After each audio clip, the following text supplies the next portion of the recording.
pitches, tied it up. The Cincinnati Reds win the World Series in 4 straight. It was a sweep. In the dirt, it's a wild pitch. Here comes Buxton. The Reds win the pennant. Larkins won the game. That ball is fair. Cincinnati's ahead. 2 games to none. Welcome Joe Randa to Cincinnati. Adam Dunn has done it again. Benzinger backing and calling. And the 1990 World Championship belongs to the Cincinnati Reds. Marty, yes. This is Adam from Milwaukee. Hey, Adam, how you doing? I'm good. How are you? Good. Do you think Scott Chatterbox is a good player? Dunn up there with the bases loaded. The outfield deep and around toward right to the 1-0 on the way to the plate. Swung on. Long drive. Right field. And this one belongs to the Reds. And a high drive. Hit back into deep right field. Junior has just knocked the door down to the 500 club. Benson's first home run is a walk-off winner. That ball had a family. And De La Cruz is, oh my goodness, look at this kid run. My, oh my, that is a triple. Matt McClain's first big league bomb. Spencer Steer's first big league hit is a home run to straightaway center field. Joey Votto's done it again. The pitch. Votto swings high in the air. Right field. Yes! He pointed to the dugout to say, I told you. That is Joey Votto's 315th career go-ahead ribby. Only Johnny Bench had more as a Red. And I can't tell you how much it means to play in front of everyone here in Cincinnati as a Red. What a gift. What a tremendous gift. So thank you. Thank you. I think I can speak for all of Reds country. Joey Votto, thank you. High drive. Left center field. Racing back to the wall. Bourgeois. The Reds are National League Central Division champions. In the air, left center field. Did he? He did. He did. Red win. Win. Line to the right field. Junior, the first Red ever with 4 home runs in a game. Can you believe it? In the air, down the right field line. Does it have a chance? The Reds have won on a 3-run home run on opening day by Ramon Hernandez. A strike away and out away is Homer Bailey. Ground ball to third. Frazier gloves. Throw to first and Homer Bailey for the second time in his major league career has tossed the no-hitter. Oh, gosh. Oh, my God. Are you kidding me? Holy Moses, the second player in major league history to hit 7 home runs in the first 10 games. In the air, and the Reds win. What a dream beginning to the career of Jay Bruce. All right, it was a rained, shortened victory. Game gets canceled. Nick, I don't even know exactly what inning it was. What were we in the Bottom six. Bottom 6. So through 5.5, and since the Reds were obviously ahead, and you got through 5, ball game's called. You win 4-2. I don't know if I'll tell you how I feel about it. I don't really give a damn if you want to think that it's a cheap win or not. It's a win, and it would feel just as disgusting if you were down 4-2 and you lose a game that kind of gets shortened like this. Clearly, this isn't a situation that happens all that often in a year, Nick, and it just feels like, I'll tell you what it adds. It's starting to add to what has been something that has been kind of building up some steam, if you want to call it that, of things going the Reds' way. Because, damn, it felt like in April and May, not a whole lot was going their way, and now it has turned the corner. And I'm not saying you have to believe. But 4 games above 500, Nick, with the start that we had, with the situation that we've found our offense in at times this year, really, I'm not going to call it a miracle, but it feels like it's close to one. I mean, the Reds are 6 Dodger outs away from being a half game out of a playoff spot. I don't even know if I believe it. And I asked the chat. Your microphone is very low. I'm assuming that StreamYard probably messed it up. So no, it's fine. I can figure crank that yourself back up, big boy. All right. Let's have a show tonight. All right, fair enough. I'll figure that out as Nick probably talks about his excitement. I think I just fixed it like that. There you go. Yep, that was it. All right, you nailed it. Thoughts on the game, if any, before we jump into the box score and maybe get into the weeds of it. It's kind of tough to discuss a baseball game that was only 5.5 innings, but I guess that's what we're going to do tonight. I mean, this is incredible. He just won a game. He didn't have to pitch a reliever. I was thinking the same thing. I mean, the only thing that could possibly happen is it somehow goes bad. Like, that's the only and you waste them more than anything. We talked last night about how much Santillan and Barlow have been used. I talked a little bit about that on the pregame show today, about how that was maybe one of my biggest concerns. So any day you can get a win and not have to use any of those guys, man, that is a huge advantage right now for this team who's in a very difficult month of baseball. So this is incredible. What a gift. All the breaks are finally going the Reds' way for at least a little bit. We'll see. Yeah, I don't want to push our luck and act like everything's going to go according to plan at this point, but it certainly feels like things are falling our way lately. They have. I mean, we've won baseball games we're not supposed to win. Players that have appeared to be no longer serviceable at a major league level have started to step up and have some big hits. I'm sure we'll talk about it here in just a moment. Don't want to really steal the only thunder that we have on a show like this when it's shortened. Spencer Steer, clearly the player of the game. It's just nice to see. I mean, it really is nice to see. It's what you need. It's what you need out of that position. And if he's capable of getting back to 2023 Spencer Steer, it just completely changes the outlook of this whole entire baseball team. It just does. And I don't mean to make things sound simple that can be complicated, but this isn't rocket science when you look at this Reds baseball team and you ask yourself what needs to happen for them to be relevant. Well, if their first baseman and their third baseman, whoever that is, I don't care who you put out there, if they start to play at league average or above league average at that position, you have a team that you can start to believe in. And I don't care if it's Steer. I don't care if it's someone else they put over there. I don't really give a damn. I'm at this point in my fandom. It's not that I don't care about players. I don't really fall in love with specific players anymore. I just want to see the Reds win. I really do. You could trade away my favorite player every offseason if it guaranteed me that the Reds were going to make the postseason. So I get why some people get sentimental to players. I'm not trying to downplay that a ton. But at this stage with me, just win. And if Spencer Steer can be that guy at first base, by the grace of God, I will happily be wrong with him. Yeah. So anything that you want to add before we jump into the box score recap? I'm going to do the supers here real quick because we got some people that have supported us tonight, and I want to just say thank you really quick before we jump into this show. RD711 says, and this series belongs to who? Belongs to the Reds, RD711. That's who it belongs to. I'll tell you what, those supers are going to get pretty expensive for you if we keep finding ways to win baseball games. Jacob Doyle says, Trace, I know you don't like these kinds of stats.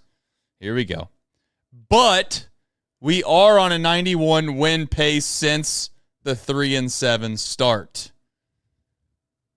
If ifs and buts were candy and nuts, we'd all have a jolly good time, wouldn't we, Jacob? 3-7 start did happen, so if we didn't do that, yeah, we would be on pace to win 91. At this point, let's just be happy that we look like a different baseball team. Clint Westerfield says, 4 straight series wins, half out of a playoff spot, echoing what you just said, Nick. Second. Whoa, not yet.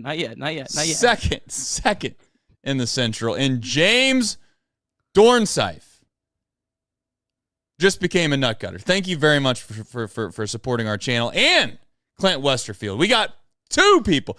Welcome to Leader of Men. Clint is a leader of men as well. Thank you for supporting our show and channel and program, our local business, whatever you want to call it. At this point, we just hope to provide the best knowledge we can, our instant feedback, our thoughts on the Cincinnati Reds, and maybe most importantly, our love for the Cincinnati Reds. All right, Nick, box score recap presented by you. All right, Reds taking on the Twins, game 2 of 3 at Great American Ballpark. Nick Lodolo up against Bailey Ober. Game was delayed by over 2 hours, and Byron Buxton greeted Nick Lodolo by a home run on the very first pitch of the game, 1-0 Twins. But the Reds, as they've done a lot of late, responded. Bottom of the first, TJ Friedl a leadoff single. Then with 2 outs, Spencer Steer hit his 6th home run of the year to put the Reds up 2-1.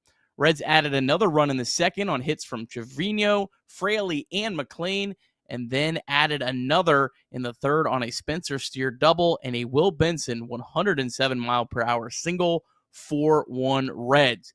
The Twins would get a run back in the fourth to make it 4-2, but Nick Lodolo pitched pretty well. 6 innings, 3 hits, 2 runs, 2 walks, 4 strikeouts. Great to see Lodolo bounce back after a really tough outing his last time out in Cleveland. Game got delayed in the bottom of the 6th with the Reds leading 4-2.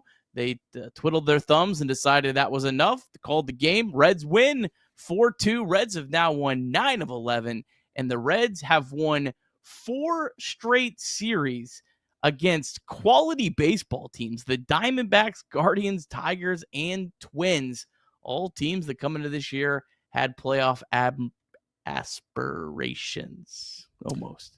Got it. Deep drive of the day. Spencer Steer. Big time. Biggest swing Spencer Steer's had all year long. Give the chance for this Reds team to find a way to get the lead and win the game. 101 off the bat, 371 feet. That would give the Reds a 2-1 lead, jumping their win probability by 20%. And as we all know, it would wind up being 100%, as in DSC, being a leader in renewable commodities for biofuel production, specializing in used cooking oil collection, aggregation, and sales. Visit www.deepsouthcommodities.com for more information. Thank you to John, his team at DSC. I just feel like I can't really comment in depth. As I was saying before, obviously kind of unique that the first caller there was an Arkansas fan. I kind of was going back and forth with the Reds. Didn't really realize that the weather was going to play a role in this game and it was going to be so shortened. If it was, I probably would have locked into every single pitch. But I was watching the College World Series along with the Reds. I guess I want to ask you. You don't have it on the front end of the rundown. Maybe you have it on the back end, so I apologize if you do. But Nick Lodolo, I guess I'll openly ask, did you feel like he looked the part tonight? Yeah, I mean, he pitched good. I mean, he gave a home run on the first pitch of the game, and then really after that was pretty good. So, yeah, I mean, Buxton ambushed him. Buxton's a really good hitter against left-handed pitching as well. He ambushed him, hit a home run, and nice to see that not derail his start. I mean, he was coming off a really bad start in Cleveland. I know from the 6 pitches I saw because I was there with my kids. But it was a tough outing, and it's good to see him bounce back. That was a big start for the Reds. I thought Lodolo pitched well. I mean, it's Lodolo, just the fact that he's still healthy. I mean, knock on wood. I mean, I don't know. I mean, he hasn't been. Lodolo's kind of stuck in a weird spot, I think, where he had some potential of being like one of those absolute dominant pitchers, but like he has a 3.71 ERA. Like that's really hard to find. Like he's been good. I don't know how much more is left in the tank though. I don't know if like kind of this is the best of Nick Lodolo or if this is the middle ground for Nick Lodolo. I don't really know, but he's been a quality pitcher for the Reds this year. It's been some ups and downs, but there's been more ups than downs. It's all about health, and it's funny that this is really the main ingredient of whether or not this baseball team has had success or hasn't had success. I'd even go back to 2023 and say I think if Matt McClain doesn't get hurt in 2023, stays healthy, continues to produce the way that he was all season long, I think 2023 ends differently. I'm not saying they would have won the World Series, but I certainly feel like it ends differently. 2024, I think the storyline was completely just health. And now you find yourself in a position with Nick Lodolo, and I think that is the main question mark for the remainder of the season, which is he able to stay healthy? Because I think if he is healthy, he's definitely more than a serviceable arm in any big league rotation. You know, maybe I'm outside of maybe a handful of teams, and we don't need to pick who they are. We kind of know who they are. I think the rest of the Major League Baseball franchises would take Nick Lodolo in a hurry and stick him right into the rotation. So I didn't really get a chance to see him throw a ton tonight, so I was just curious of your thoughts if you'd seen him much. But if not, no big deal either. But biggest storyline, Reds are finding themselves in a position now where it starts to get serious. This is all we could have ever hoped for. I think, to be quite frank, even the most optimistic Reds fan 2 weeks ago could have never dreamt of being in a situation that we find ourselves in now. The fact that they've gained the ground that they have is one thing, but let's recap what this baseball team has found a way to do. They lose a series to the Cubs. They lose a series to the Brewers. You find yourself in a position, Nick, where you've gained no ground on the division rival. You've thought to yourself all season long that the only way you're going to make the postseason is if they won the division. That was the main calling card of how this baseball team was supposed to get to the postseason. You then stare at the schedule, and you have the Diamondbacks, the Guardians, the Tigers, the Twins, the Cardinals, the Yankees, and the Padres staring right in your face. I don't know how in the world this baseball team that was running out, and I'll say it again, I'll say it every show, because I think at this point it might be good luck. How this baseball team that was running out Connor Joe and Garrett Hampson as its corner outfielders finds itself possibly a half game out of a wild card in a series sweep after winning a series against the best team in the American League, following a series where they also found a way to win a series against Cleveland, and oh, by the way, swept the Diamondbacks? That is unfathomable. Like, if that was a movie script, we would have thrown it straight out the window, Nick. But yet, here we are. They have a chance tomorrow at 12:40 on a businessman special against the Twins to have their second sweep within a week and a half. This is also a baseball team, Nick, that has not been swept yet this year. I mean, I don't know how much longer it takes for us to actually think that this is a really good baseball team. I'm not there yet, but we're trending in the right direction, and we're trending there fast. If this score holds in our favor in Los Angeles, the Reds will have gained 7.5 games on the Padres in, I think, 15 days. That's almost impossible. I mean, it's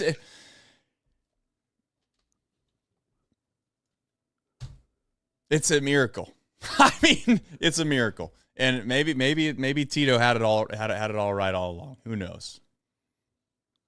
But here we are. What do we want to talk about tonight? Spencer Steer? Do we want to talk about him? He's obviously the storyline. I mean, I think that we have been very, very critical of Spencer Steer on this show, and I think rightfully so. I don't feel like we pick and choose players on who we want to be critical of or who we want to give credit to. It just comes based off of performance. It comes based off of whether or not you deserve the opportunities that you're getting. And it did feel like for a while that he was being given opportunities that other players weren't being given, and it seemed like it didn't make sense that they were continuing to do the same thing over and over again and getting poor results.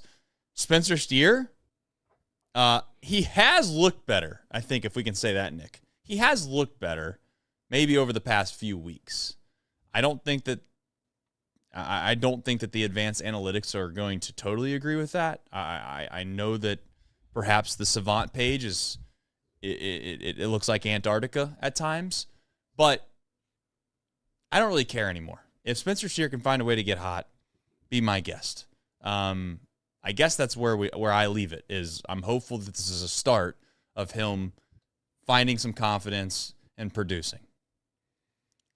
Yeah, I mean, the nice thing is it's 2 home runs in his last 4 games, and that's been kind of the thing that's been lacking, where it's just, with all due respect to Spencer Steer, if he's not able to hit 20-plus home runs, I just don't think he's a everyday starting player, because he doesn't hit for a high average. He's not an elite defender and at a position of value. So he's got to hit home runs if he's going to be a first baseman in the big league. So 2 home runs in 4 games, that's certainly a start.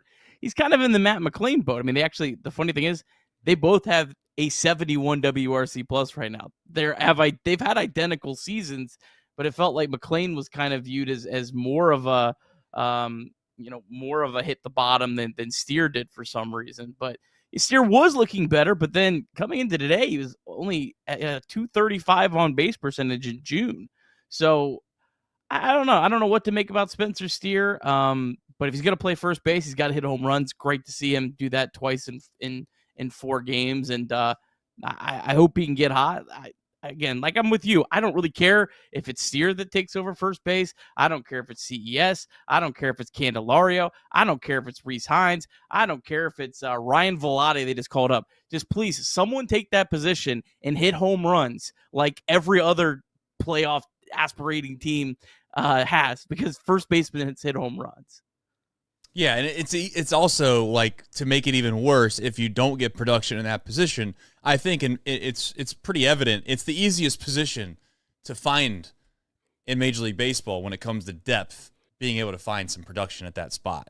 You know, it's not like you need to go find a shortstop that's going to hit 35, 40 home runs. That obviously doesn't happen all too often. Yet in this town, we don't seem to be too happy about that either at times. I don't know. But I guess, it's I'm kind of in a weird spot where I think I'm in shock. I really am. Like, I'm trying to get excited, and I am excited, but I'm also, like, trying to think of how we got to this point. Like, what has changed? What has happened? And I don't want to say it's dumb luck, because I don't think that it is. But That's a large part of it. I'm at a loss for words. I really am. I guess you just roll the lineup out there and you continue to play and see what happens, because clearly it just felt like we got bad news. Like, Hunter Green was out, Austin Hayes. Oh, is he coming back? Is he not coming back? No, he's not coming back. And I'm just sitting here thinking, like, damn, this is getting to be pretty dark.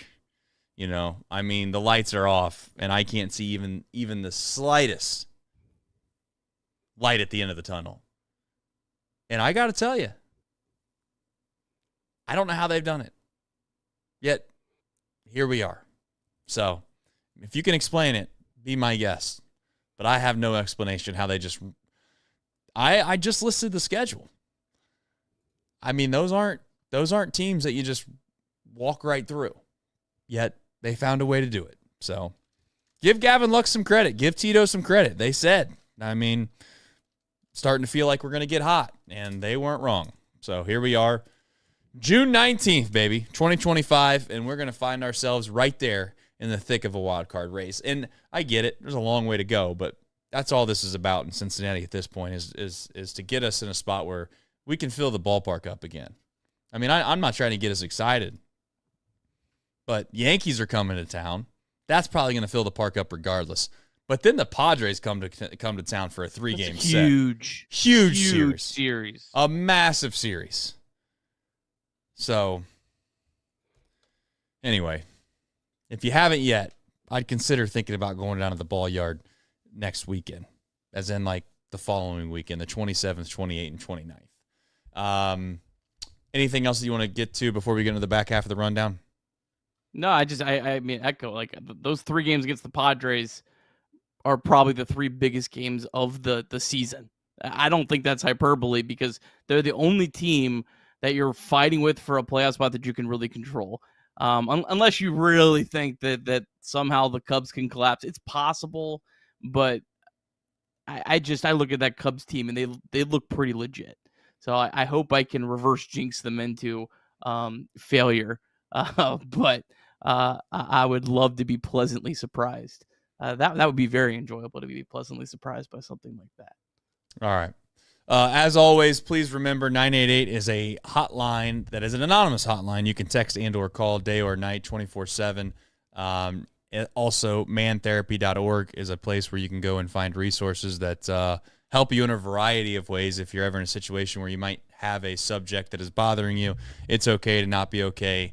As a reminder, please remember 988 is open 24/7. All right.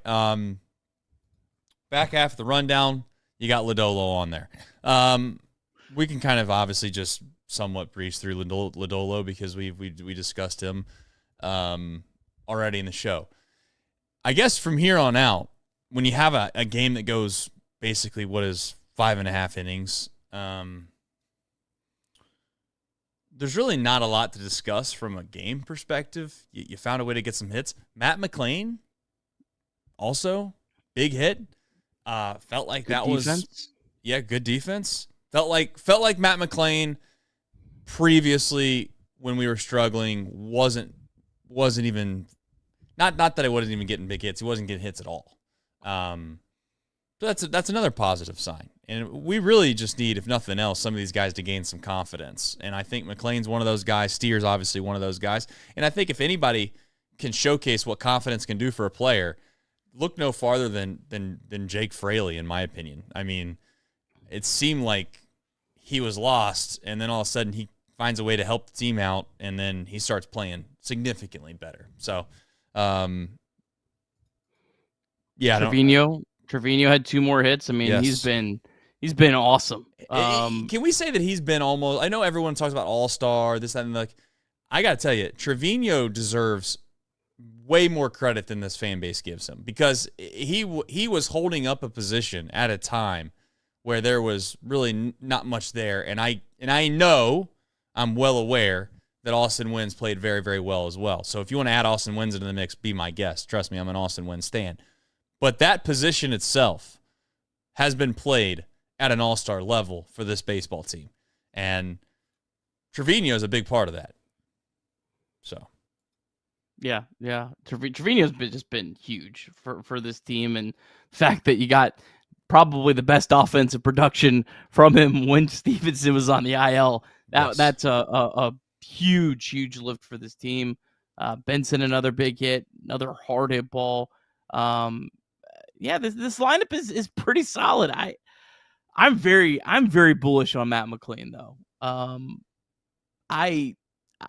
I think at the end of the year, I think we're going to look up and be like, all right, maybe Matt McLain's not 2023 Matt McLain, but Matt McLain's still a really, really good baseball player.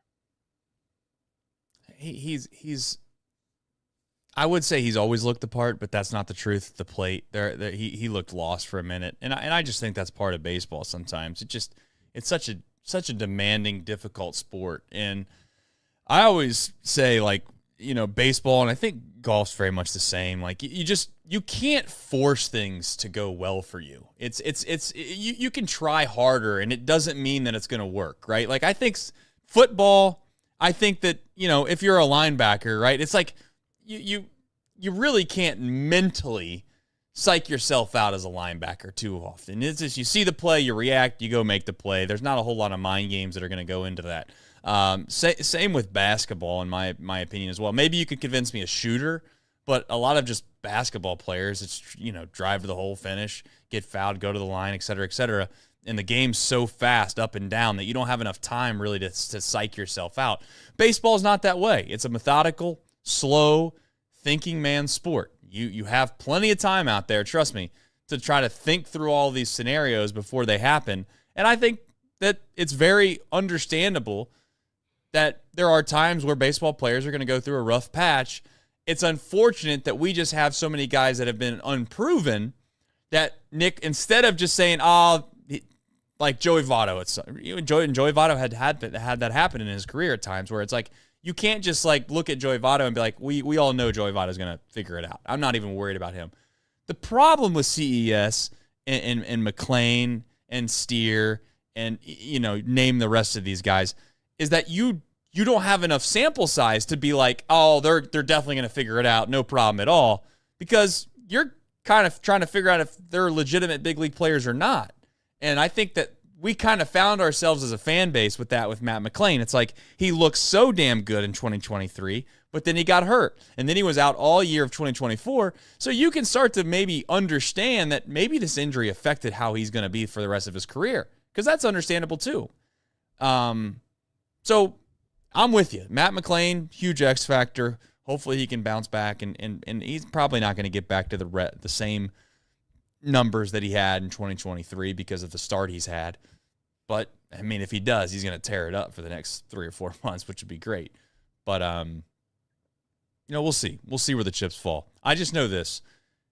You can't have asked for a better situation for a Reds fan. Like, I get that you could say they could have gone out and got a big outfield bat in the offseason, and none of this would have been a problem, and they could be 10, 12, 13 games over 500, leading the division, et cetera, et cetera. But the truth is that the fact that this baseball team has found a way to be relevant on June 19th, when I and most logical fans had them completely dead a few weeks ago, Nick, is awesome. I mean, we should be thanking our lucky stars for this.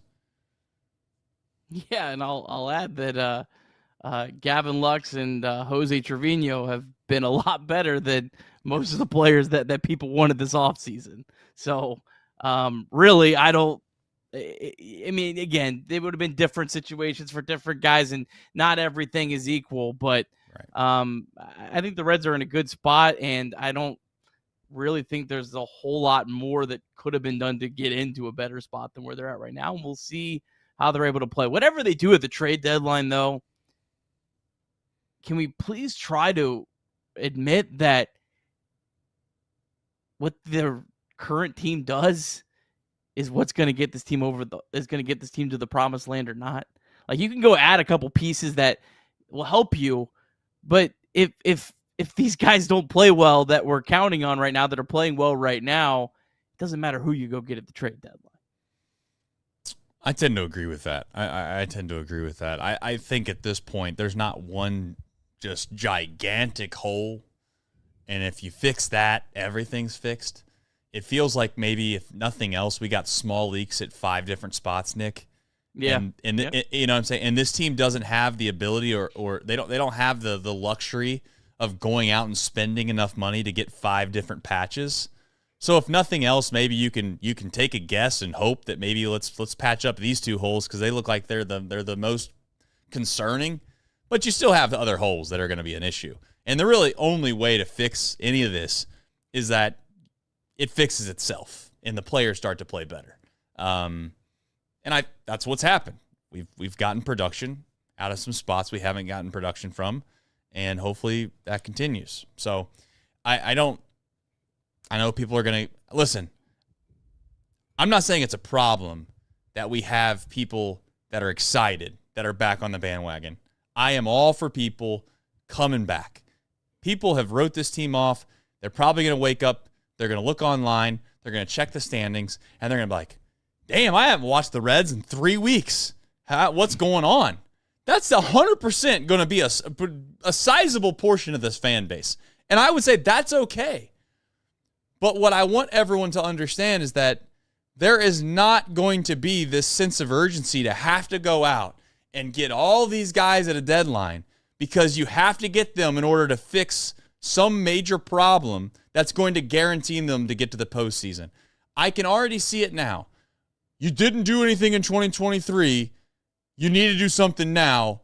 Fix the problem. It's like there's not really going to be a massive problem to fix outside of maybe 1 or 2 things that you can do. And I would still say that's not the real concern. The major concern is going to be, as you just said, Nick, is can TJ Friedl continue to play well? Can Tyler Stevenson find a way to be an average catcher or a above average catcher at the plate? Matt McLean's going to have to continue to play well. Spencer Steer's going to have to play well, and we all know the rest of the core, if you want to call it that. That's the question mark, and we'll see if they can continue to do so. But you know what we have done well, really, Nick, I would say, is we've ham and egged it a lot this year. And for those that don't know what ham and egg means, it's just like when one person doesn't do well, someone else steps up. I mean, I got to remind everybody, Will Benson came up here and helped this team win a bunch of games. CES, I know he struggled a little bit. He came up here, though, and for a couple games, he helped them win some games, right? Jake Fraley stepped up and helped this team win some games. And then now you have, obviously, tonight, Spencer Steer does it. That's what this team's going to have to do. They're going to have to rely on a bunch of different guys stepping up at different times to help them win. Yeah. You want to get to Reds MiLB, and then I think that it got a shorter MiLB tonight, and then I think that might provoke a little bit of additional conversation. Let's do it. All right, Reds MiLB. All right, let's start off with AAA, where the Louisville Bats won 8-1 over Scranton. The story of the day was certainly Chase Burns, 7 innings, 3 hits, 1 run, no walks, 7 strikeouts. Burns allowed a run in the second inning on a double, ground out, and a sac fly, but then was absolutely dominant, retired 17 of the final 19 batters he faced. Burns now has a 1.77 ERA in 13 starts in the minor leagues, 89 strikeouts, and 13 walks. Don't forget he walked 4 in his first start at Louisville, too. That's included in that. That's in 66 innings. Burns got 17 swing and misses, 10 called strikes today. 17 pitches over 99 miles an hour, 6 over 100, maxed out at 100.5. Also really good to see Zach Maxwell through a perfect inning, 8 of his 12 pitches for strikes. He hit 101.2. And Zach Maxwell, he had one game where he gave up 4 runs, but other than that, he's not allowed to run in 13 out of his last 14 appearances. Joe Lasorsa threw a perfect inning, struck out the side. And then Jeimer Candelario had a really good day, 2 for 4 with a homer and a double. Home run hit 107 off the bat, double hit 101. Reese Hines also hit his 10th home run of the year. It was an absolute blast, 424 feet. And Ryan Vlade hit his first home run in his first game with the Louisville Bats, 1 for 3 with a homer and a walk. All right, down to Chattanooga. They got suspended in the top of the third. They're leading 1-0 over Rocket City. They were supposed to play a doubleheader today, but the first game got suspended, and then they didn't obviously get to play the second game. So they're going to play the suspended game at 5:05 on Thursday, and then the regular game, and then a doubleheader on Saturday. Now, it was a tough day for the Lookouts because Birmingham swept their doubleheader. Shout out to Birmingham. They had a position player, not for them. They were facing a position player late in the game. So, yeah, with the playoffs in line. But long story short, Chattanooga's a half game behind Birmingham with still 7 games to play this week, or 6 games to play this week. But they do control their own destiny because they still have more games. Cam Collier was 1 for 1. Hector Rodriguez had a hit as well before the game got suspended. Dayton got rained out, and then Daytona, they won 3-0 over Jupiter. Sammy Stafora, 1 for 4 with a double. Alfredo Duno, 1 for 4 with a double as well. And then a couple really good pitching performances from 2 guys, very talented, but have really struggled so far for the Reds. Ovis Portes threw 3 perfect innings with 5 strikeouts. Season high in strikeouts, first time with the Reds. He's gone 3+ innings without allowing a run. Portes was the return for Lucas Sims. Got a nice fastball. And then Cole Schoenwetter, Reds 2023 4th-round pick, 5 shutout innings, 6 strikeouts, no walks. That's 2 really good starts in a row for him. Last 2 starts, 9 innings, no runs, 1 walk, 10 Ks. But obviously Candelario, probably the first and foremost. Trace, Sunday is the last day of his rehab eligibility.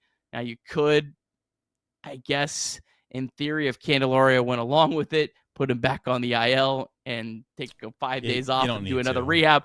But I don't think they're going to do that. I think I'm with you. I say put him on the roster. You play him sparingly. You figure out how he works. I just don't see how he's not a better bat on the bench than what you have right now. Well, he definitely is. Okay, let's not. as much as I've been frustrated with Candelario, I'm not going to sit here and act like he hasn't had he's been a good Major League Baseball player, and maybe he's over the hill. He's never going to be the guy that we signed. Is he ever going to live up to the amount of money we paid him to produce at the level we were hoping for? Probably not. I'm not going to bank on that by any stretch of the imagination. What do I think he's one of the best 26 guys that can help this team win? Yes. The great thing about Candelario is he's not a prospect. So you don't have to worry about the Hines situation. I think in the chat, and certainly probably throughout Reds fandom, people are wondering what Rhys Hines has to do to make this roster when you got Connor Joe and Garrett Hampson up here. And the truth is that Garrett Hampson doesn't play. So if you want Rhys Hines to replace Garrett Hampson, then basically you're admitting that you're okay with Rhys Hines not playing much. And I think that that's a disservice to Rhys Hines because clearly he's a young player that needs at-bats to get better. And I don't think the Reds are in a position where they want to put Rhys Hines in that spot, so they send him to AAA so he can make sure that he can continue to get regular at-bats. That makes perfect sense.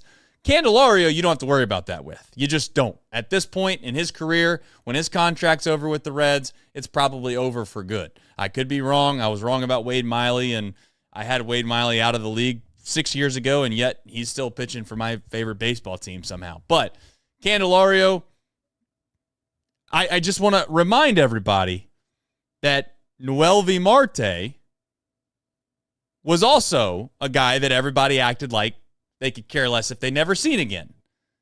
And then there was a portion of this season where he was one of the best players in the lineup on an everyday basis there for a short time before he got hurt, obviously. It wouldn't shock me, and I don't think it should shock anyone, if Candelario finds his way back up here, he gets some opportunities, whether that be at DH or first base, and he starts to hit the ball, and he gets another opportunity, and he starts to hit the ball a little bit, and then call it 2 or 3 weeks, he's an everyday player again. That doesn't seem all that shocking to me. I don't think that Candelario is a guy I look at as if it's we've signed Connor Joe. You know, and I'm not trying to be disrespectful to Connor Joe or Garrett Hampson, but I think Candelario, despite what he's shown in a Reds uniform, his ceiling is significantly higher than those two guys. So the choice is easy. Candelario's up here. He plays when he can play. Garrett Hampson goes back to, I don't know, mulching beds and cutting lawns.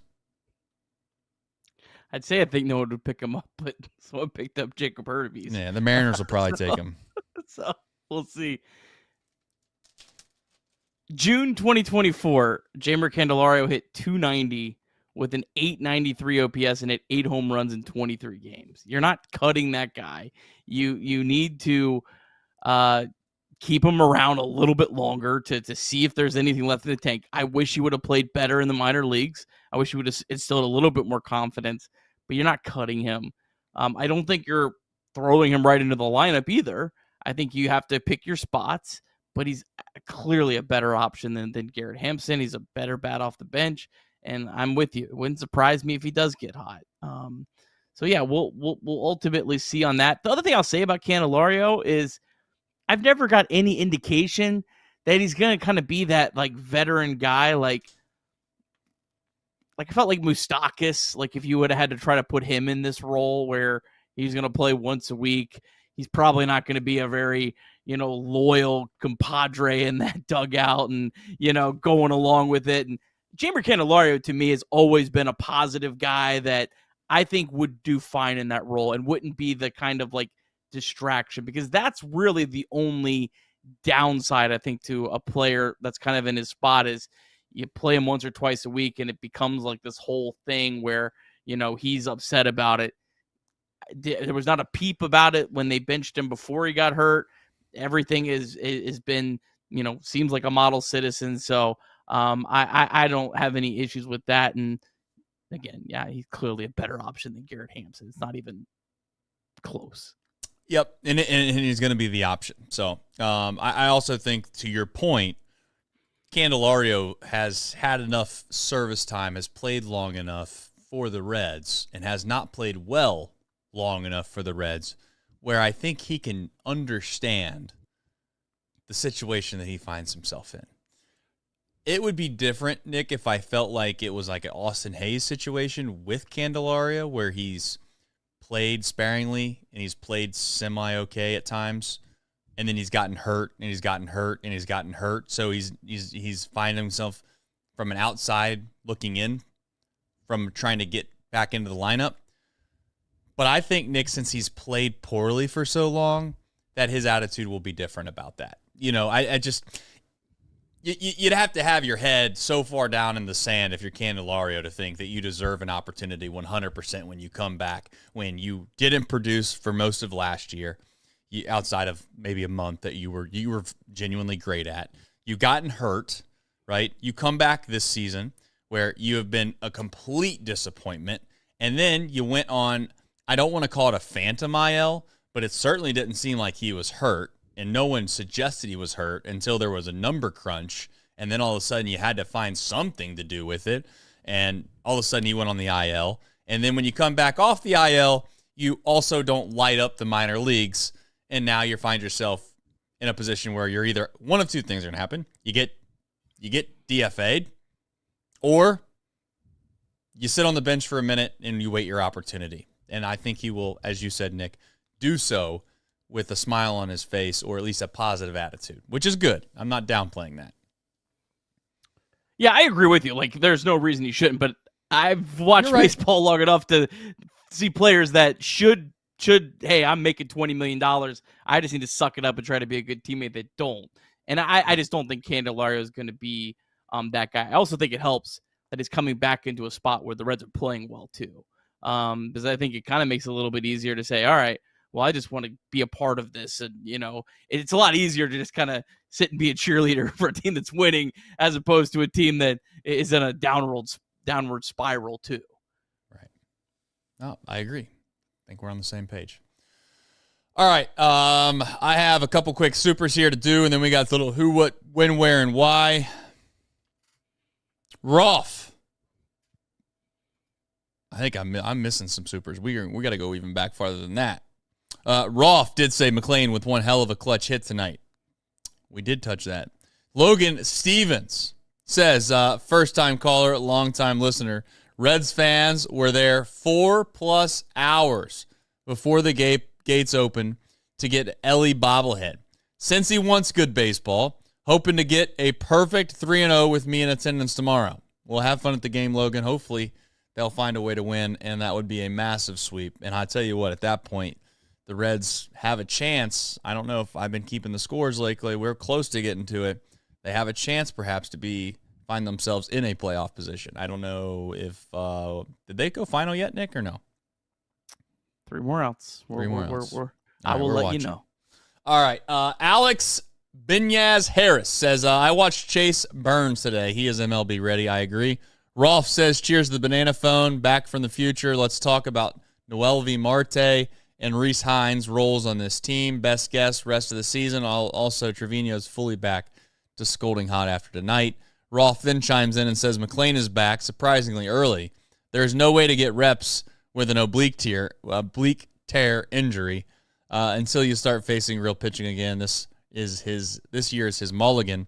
Flat Rock 79 says McLean's BABIP in 23 was nuts. 25 is a correction, which is probably right. And Rolf again says, waiting for a message from our winner of the Ricky Karcher jersey extravaganza to message me on the Bluebird app with his size and shipping info. So shout out to Rolf for the Karcher jersey. I don't know if we had a winner. Do we have a winner? If you are the winner, I feel like Craig and we weren't on. Neither one of us were on the next show. Okay, I think Craig announced it or something. Well, nonetheless, if you did win, you need to message Rolf on the Bluebird app, which also now is the Black X app. That would also be where everything happens. I'm told. I think that's the everything app. The everything app. That's the slogan. So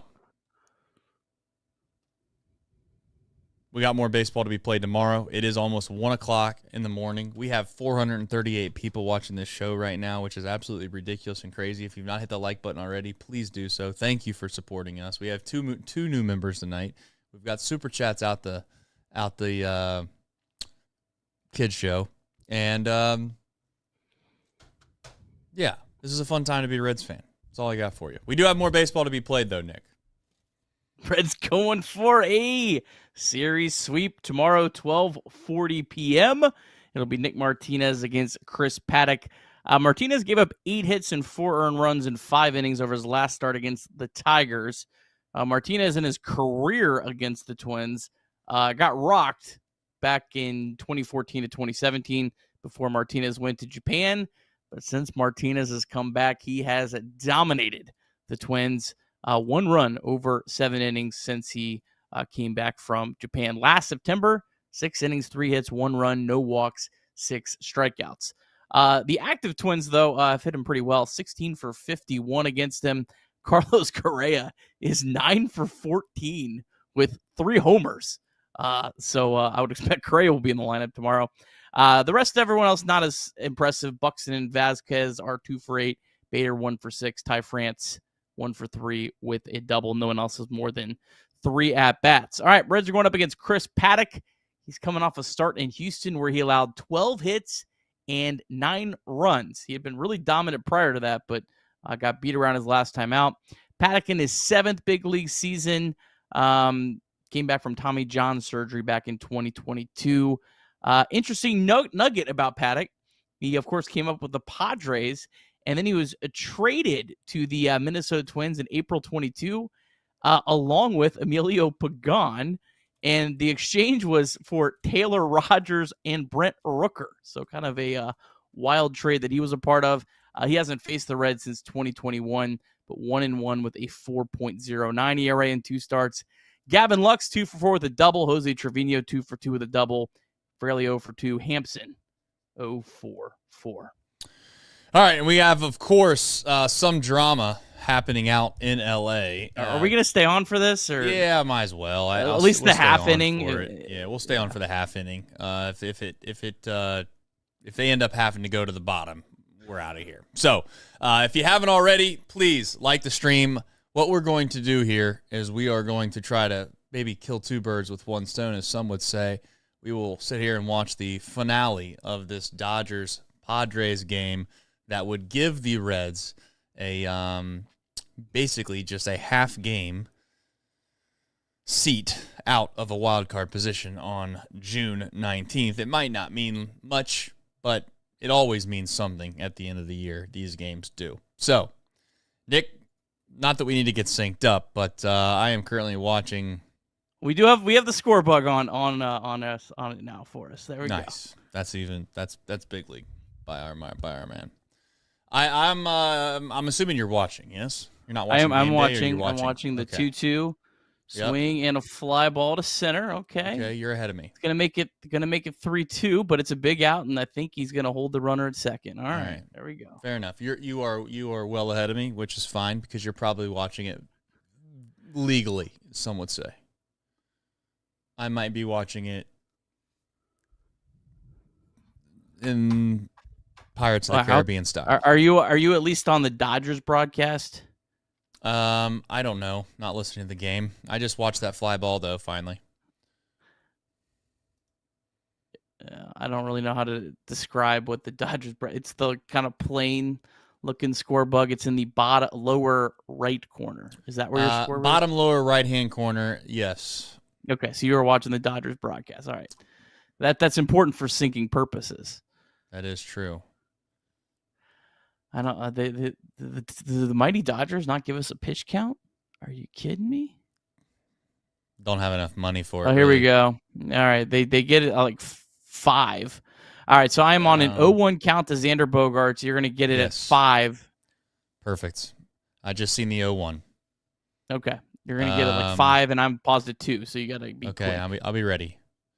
I am waiting for it to come up, waiting for it to come up, waiting for it to come up, waiting for it to come up. 5, 4, 3, 2, all right, 1, bang. Pitch. Oh, God, I paused it just for that. Oh, gross. Oh. Well, so much for that. can't have nice things. We're not allowed to have nice things. Oh, I think I woke up and the first tweet I saw this morning was talking about DFAing Xander Bogaerts. Oh. Well, there's a lot of people in the chat calling him bum farts. Is that the pitcher's name? I think they're talking about Bogaerts. Oh. Oh, we got to play the plate. He going. Boom. All right, that was a big play. All right. That was the smart time to run the contact play, though, for being honest, because you still are just trying to get a run across. No reason not to run. Nice play, Freddie Freeman. Good clean tag. All right. You know what? Let's just get out of this inning. Let's make the Padres use an extra pitcher. Exactly. Walk it off. Walk it off. It'll work out perfectly. That's what I'm thinking. Reds can win. Didn't have to use any relievers. These guys, they come back and they have to waste relievers. Exactly. Waste bullets. Exactly. I think the Dodgers have like 700 dudes on the IL in their bullpen. Well, there we go. Come on. You said, here we go. Did you say it after the out, or did you say it right when I did not. I said it before, and I threw that ball. That was like a little shaky. That ball was a little shaky. All right, folks. We are not going to sit around and watch extra inning baseball for the LA Dodgers versus the Padres, but you can watch it if you'd like. I'll probably go up in my bed and watch it, and hopefully that the Dodgers can find a way with their $1 billion payroll to beat the San Diego Padres, because they all count. That's the cool thing about Major League Baseball. They all do count. There are a couple of traditions that many of you might want to see. One of them is, of course, what we would like to call the dunk.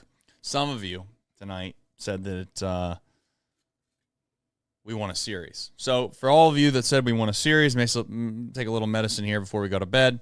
Shout out to all of you. Appreciate you. Love the fact that you support us every single night, and always go Reds. Yeah, the other camera, it doesn't work tonight because I've failed to continue to get a battery for it, but that's here nor there. So, go ahead. Okay, I was gonna say this is for everybody. If I get up and get moving in time, I will do the pregame show at 11:30 tomorrow, solo, because all my pregame compadres bailed on me. So. Okay. But you know what? You're going for a sweep. We got to do a pregame show. All right. So you'll get whatever you get. I might be half dead with the workload this evening, but we'll do it.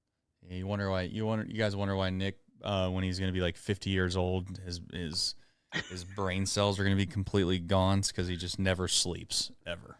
He literally never sleeps. But this is for all of you. Much love to you.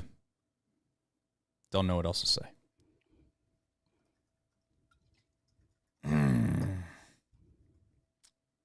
And by the way, hearing comments about the Nick Cage pillow, we may have to look at the Reds record since I killed Nick Cage. Because it's got to be good. It's got to be good. We are not going back now. I think Nick Cage pillow is safe to be completely retired. So, but nonetheless, here we go. Shout out to the half black screen, but nonetheless, go Reds. Take care, everybody.